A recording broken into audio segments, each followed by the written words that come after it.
میں یہ زرداری صاحب کے جو 5 سالہ جمہوری دور تھا یا نون لیگ کا جو 5 سالہ جمہوری دور تھا، ان دونوں میں اور جنرل مشرف کے 5 سالہ دور میں کوئی فرق نہیں تھا اسمبلیوں میں خاص کر؟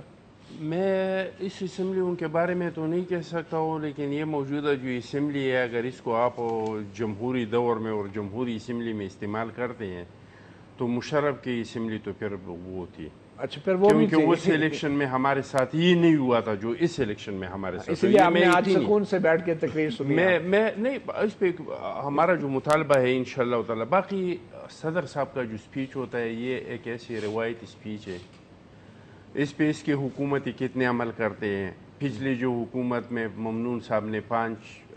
سپیچیں کی تھی، اس پہ ان کی حکومت نے کتنا عمل درآمد کیا، اور یہ بھی تو کہتا ہے کہ میں بھی جناب محترم عمران نیازی صاحب کا ممنون ہو، تو یہ ممنون صاحب جو سپیچ کرے گا اس پہ کتنا عمل درآمد ہوگا۔ لیکن پوری سپیچ میں مجھے ایک بھی روڈ میپ نظر نہیں آیا۔ ایک تقریر تو ہوا، اس میں ہر چیز کا ذکر ہوا، کرپشن کا بھی ذکر ہوا، اس میں درختوں کا بھی ذکر ہوا، اس میں ہر چیز، لیکن اس میں کوئی اس طرح کا روڈ میپ نہیں تھا، صرف ذکر تھا۔ تو اس لحاظ سے میں سمجھتا ہوں کہ یہ اس طرح کا کوئی تقریر نہیں تھا، اس میں کسی چیز پہ کوئی روڈ میپ حکومت کو نہیں دیا ہے۔ اور یہ صدر کے تقریر کی 2 حصے ہوتے ہیں کہ ایک پچھلی گورنمنٹ، لیکن اس کا تو یہ پہلا سپیچ تھا، تو یہ آئندہ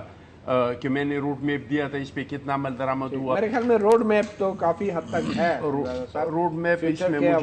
مجھے کوئی کافی باتیں کی بھی ہیں، پانی کے ذخائر کے حوالے سے انہوں نے کیا حکومت کی ترجیح ہے، اور مدرسے میں 30 لاکھ بچے جو ہیں دینی مدرسوں میں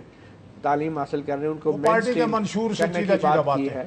اور بین الاقوامی جو چیلنجز ہیں پاکستان کو درپیش ہیں اس کا ذکر کیا ہے، کرپشن کے ناصور کا ذکر تو ہے، لیکن اس کے لیے یہ نہیں ہے کہ اس پہ کس طرح عمل درآمد ہوگا۔ تو آپ ریاست مدینہ پہ بات کریں تھوڑا سا؟ نہیں، وہ تو میں ڈائریکٹر صاحب سے